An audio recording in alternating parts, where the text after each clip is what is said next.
श्री स्वामी समर्थ कथा 2.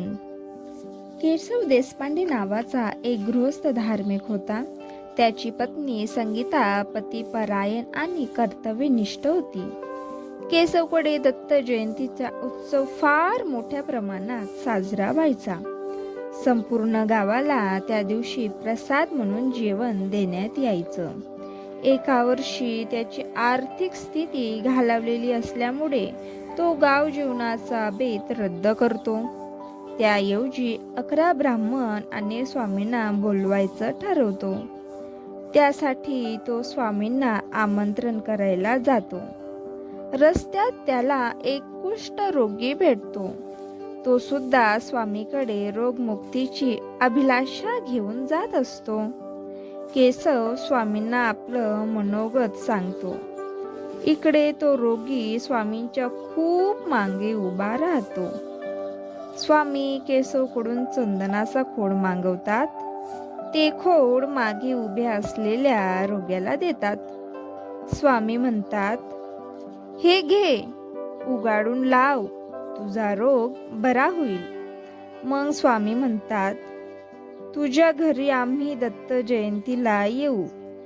तू फक्त 10 ब्राह्मणांना बोलव, 11वा आम्ही घेऊन येऊ.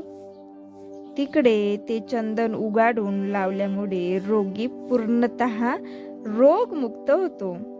तो कृतज्ञ भावांनी स्वामीकडे येतो, पण दुरूनच स्वामींना नमस्कार करतो. कारण विचारल्यावर तो आपली कनिष्ठ जात आहे असं सांगतो. स्वामी म्हणतात, अरे तू जवळ येत नाही तर आम्हीच तुझ्या जवळ येऊ. अरे सर्व जीव परमेश्वराने निर्मित केले आहे, त्यात भेद कशापायी धरायचा. मग केशवला संबोधन करून म्हणतात, केशव, हाच तुझा 11वा ब्राह्मण. केशव पहिले सटपटतो. मग स्वामी त्याला पटवून देतात की मनुष्य कर्मांनी ब्राह्मण असतो, जन्मानी नाही. केशव सहमत होतो. दत्त जयंतीच्या दिवशी स्वामी शिष्यासह केशवकडे जातात. केशव यथासांग स्वामींचं पूजन करतो. मग तात वाढायच्या वेळेला तो पाहतो की पूर्ण गाव प्रसाद ग्रहण करायला आला आहे. सर्व गावकरी हेच गृहीत धरतात की काही नामत्या कारण आपल्याला निमंत्रण दिलं गेलं नसावं. पण दरवर्षीप्रमाणे आपल्याला जायलाच हवं. सर्व गाववृंद पाहून केशव भीतीने घारटून जातो. तो स्वामींना सांगतो की अन्न फक्त आमंत्रित लोकांपुरतच आहे. स्वामी त्याला नारळ देतात आणि सांगतात, याचं पाणी अन्नावर प्रोक्षण कर, म्हणजे अन्न सर्वांना पुरेल. केशव तसंच करतो. केशव आणि संगीता जेवण वाढायला सुरुवात करतात. ते सर्व अन्न वाढायच्या भांड्यात घेतात आणि स्वयंपाकाचं भांडे रिकामे होतात. बाहेर ते सर्व अन्न वाढून येतात तर ते पाहतात काय, का सर्व भांडे पुन्हा भरलेले आहे. असं अनेकदा होतो.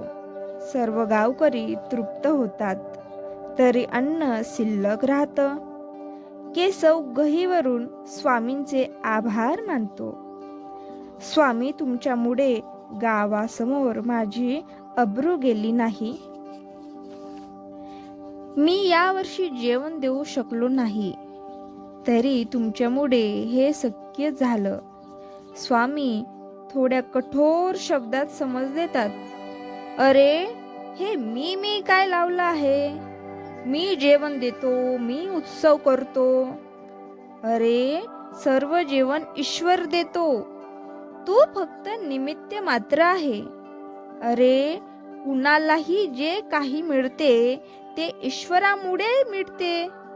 देणारा माणूस फक्त निमित्त मात्र असतो. म्हणून दान, धर्म इत्यादी सत्कर्म केल्याबद्दल गर्व बाळगू नये. मनुष्याला अहंकार नसावा, फक्त समाधान असावं. अरे, या अहंकारामुळेच मनुष्य 84 लक्ष योनीत फिरत राहतो. मोक्ष मार्गावर चालायचं असेल तर मनुष्याला अहंकार नसावं. श्री स्वामी समर्थ.